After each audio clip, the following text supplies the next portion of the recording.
I think it's time for story time. Hello. Good afternoon. It's afternoon here in New York. It might be morning where you are, or maybe it's evening if you're watching this later.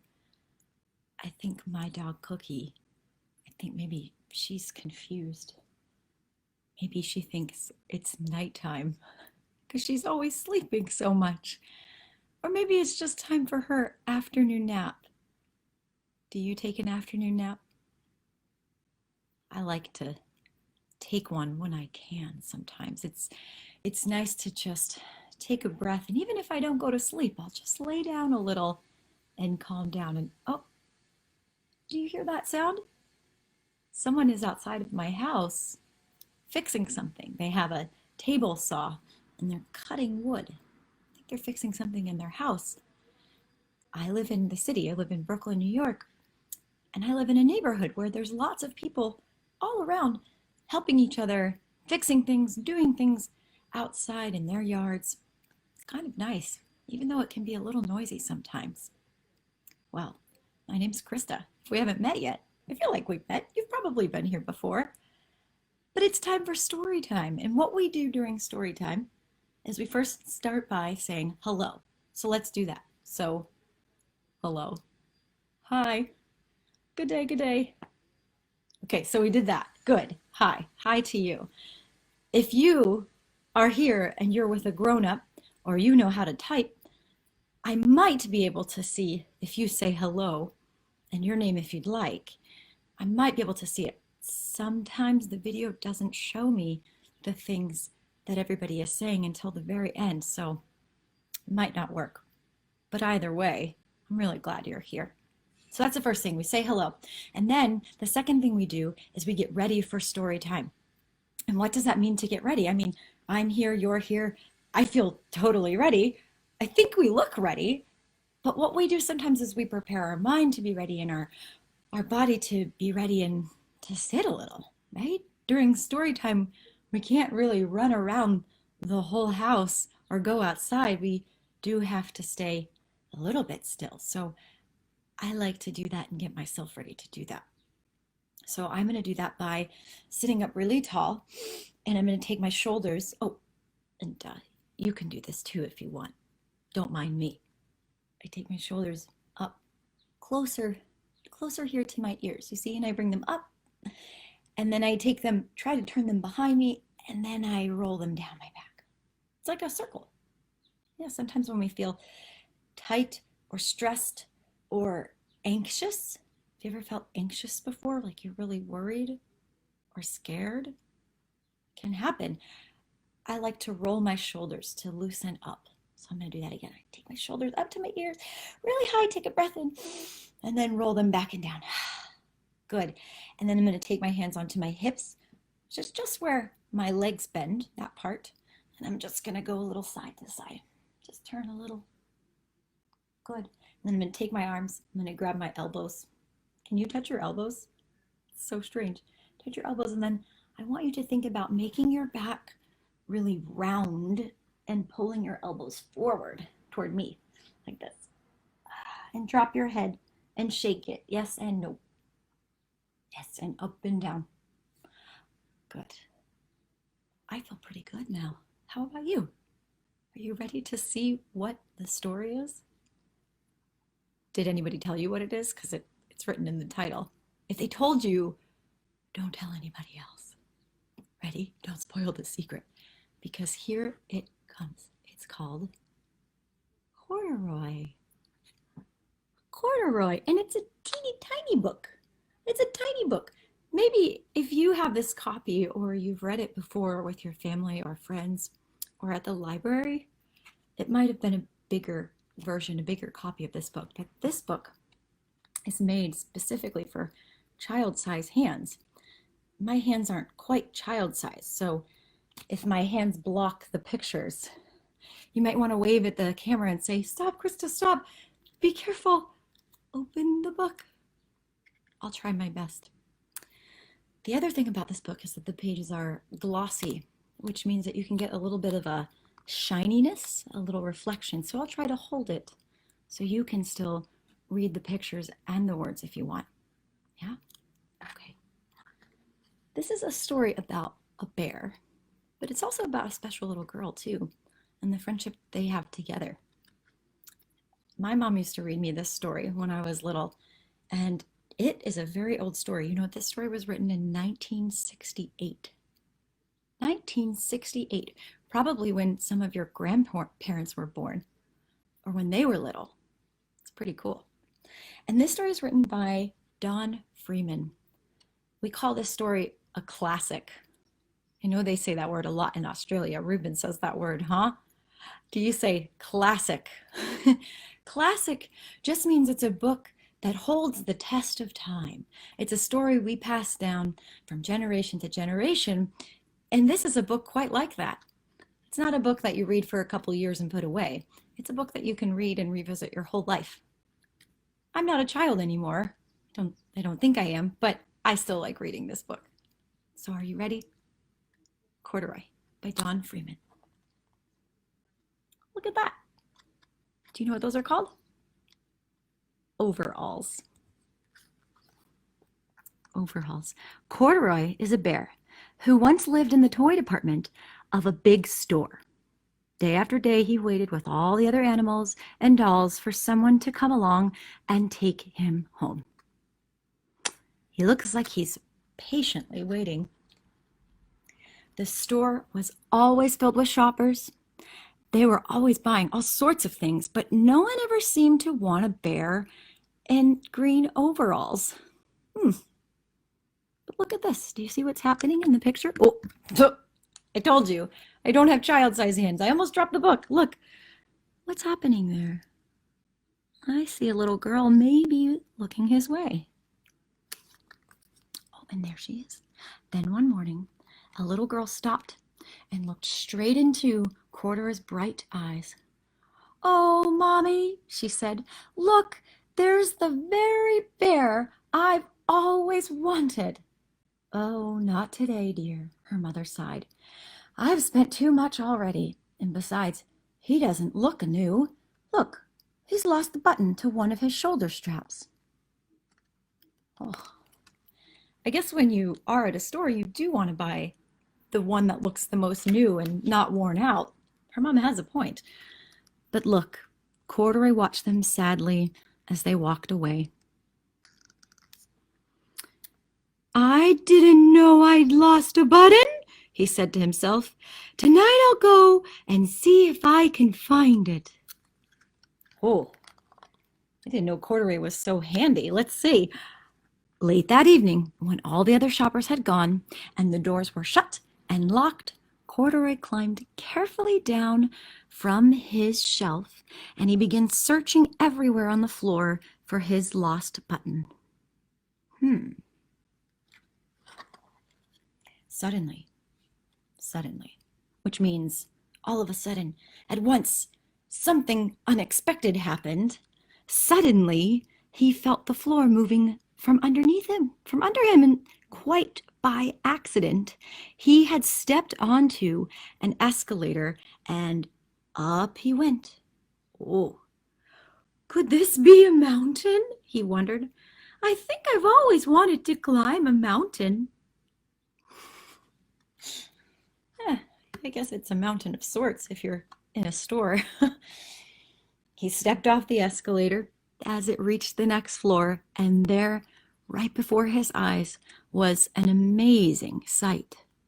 Tables and chairs and lamps and sofas and rows of beds.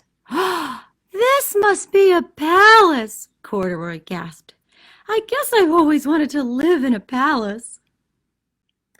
What's a palace? Have you heard that word before? It's a place where royalty, kings and queens and dukes and duchesses live, and they have all sorts of fine, fancy things and lots of furniture and lots of space. Corduroy thinks that this must be like a castle, a palace. So he wandered around, admiring the furniture. "This must be a bed," he said. "I've always wanted to sleep in a bed. and up he crawled onto a large, thick mattress. And all at once he saw something small and round. "Why, here's my button!" he cried, and he tried to pick it up, but like all the other buttons on the mattress, it was held down tight. What's holding it? Can you see the picture? What's holding it there? The string. It was sewed on, and Corduroy is trying to use his little hands and his little arms to get it. Uh-oh, he yanked and pulled with both paws until pop, pop, off came the button, and the mattress, well, off the mattress, Corduroy toppled as well. Look, oh, he's trying to hold on to that lamp. Stop! But bang! Into a tall floor lamp, and over it fell with a crash. Oh no! Oh dear. Oh, Corduroy didn't know it, but he was not alone. There was someone else awake in the store. And this is the night watchman, and the night watchman was going his rounds on the floor above, and when he heard a crash, he came dashing down the escalator. You see, all the lights are off, and this person here is tasked to make sure everything stays safe. He's monitoring it at night. "Now, who in the world did that?" he exclaimed. "Somebody must be hiding around here." He flashed his big lights under and over sofas and beds until he came to the biggest bed of all, and there he saw 2 fuzzy brown ears sticking up from under the cover. "Oh, hello," he said. "How did you get upstairs?" Oh, I like that. The night watchman, look what he did. He took Corduroy under his arm and carried him down the escalator. He doesn't seem too mad. He actually seems really helpful. He's caring for Corduroy while getting him back to where he belongs. I'm glad he wasn't mad. Look. Then he set him on the shelf in the toy department with the other animals and dolls. Yeah, that's nice. But I do notice Corduroy still doesn't have a button there. See? Makes me wonder. Can you make a prediction what's going to happen? He didn't get the button he needed. He still looks like maybe he's slightly used, not like a brand new bear. I wonder what's going to happen. Oh, can you make a prediction? I'll hide the words. You look at the picture. Maybe you could make a prediction about what is going to happen. You see what's happening? Well, let's read the words. Let's see if you're right. Corduroy was just waking up when the first customers of the day came into the store in the morning. And there, looking at him with a wide, warm smile, was the same little girl he'd seen only the day before. Look at how nice she looks. She's looking at him and she seems happy. "I'm Lisa," she said, "and you're going to be my very own bear. Last night, I counted what I have saved in my piggy bank, and my mother said I could bring you home." Wow. This feels like a happy ending. Let's see. Oh, well, shall I put him in a box for you? The sales lady asked. "Oh, no, thank you," Lisa answered, and she carried Corduroy home in her arms. And then she ran all the way up 4 flights of stairs into her family's apartment and straight into her room. She lives in an apartment. It makes me wonder if she lives here in New York, where we all live in apartments, where we have to take stairs sometimes. Let's see what she's going to do. Corduroy blinked. There was a chair and a chest of drawers, and alongside a girl-sized bed stood a little bed just the right size for him. And the room was small, nothing like that enormous palace in the department store. "This must be home," he said. I know I've always wanted a home. Lisa sat down with Corduroy on her lap, and she began to sew a button on his overalls. I like you the way you are, she said, but you'll be more comfortable with your shoulder strap fastened. Wow, she really takes good care of the things that she owns, too. Yeah. And what does Corduroy say? He says, You must be a friend, said Corduroy. I've always wanted a friend. Me too, said Lisa, and gave him a big hug. Aw, look at that. You know, the whole time I read this story, I wondered, because sometimes authors do this, they will make the character an animal or a monster or a creature talk. And sometimes I think, can everybody else hear that creature talking? Can they hear him? Or is it just me, the audience, that can hear him and the character thinking out loud or in his mind? And so when I read Corduroy, I thought, did that guard really hear Corduroy talking? I don't really know, but what this page does tell me that Lisa and him can communicate together, and I thought that was really special. She understands. He said, "You must be a friend, and I've always wanted a friend." And she says, "Yeah, me too. I did." I really like that story.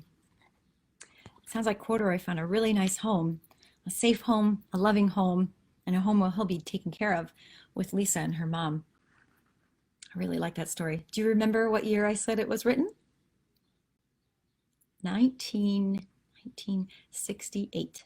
That's when it was published by Don Freeman. This is a classic book. I hope you really liked it. Well, story time is over, so that's the first thing. The first thing we do is we say hi. The second thing is we prepare. We get ready for story time. The third thing we do is we read the book. That's story time. The fourth thing we do that I always like to do before we get to the fifth step. The fifth step is where we say goodbye. There's one last thing that we have to do, and that's where we think with gratitude. This is our appreciation time where we reflect for about 1 minute about someone who's helped us. Yeah. And sometimes I like to think, who could use my help too?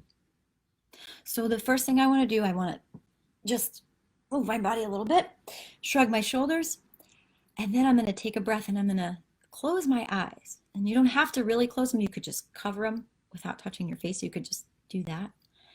But that helps me to think and not look around the room. So I'm going to do it.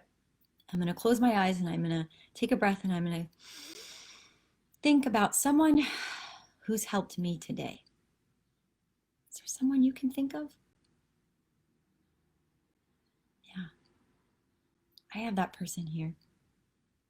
And then I want you to think about someone who needs your help or who could use your help, who'd be thankful for your help. Maybe someone who's hurting or struggling or just they need help with a project. Could you think of that person? I have a person in my head. And if you don't have them right yet, I'm sure it will come to you soon. But when we are done with number 5, when we say goodbye, I want you to go to that person you thought of in the beginning who helped you today, maybe yesterday. It's just helpful to you. And I want you to show them your appreciation. And you can do that by giving them a hug if they would like a hug. You can tell them thank you. You could make them something. You could just speak it with your words and say thank you. It's always nice. So, today's Friday. We're always here on Fridays. And that is the last day before the weekend begins. And so this weekend, I hope you have a very nice weekend. I hope you find some people that you can be helpful to as well and care for, just like Lisa cared for Corduroy. But maybe make it a human. It doesn't have to be just your toys. Thanks for joining us, and I hope to see you next week. And Cookie, would you like Cookie? Do you want to say goodbye, Cookie? Cookie, do you want to say goodbye? Well, you see, she raised one ear and she opened her eyes. I guess that's her way. Well, have a good weekend, and we'll see you here next week. Okay? See you then. Bye.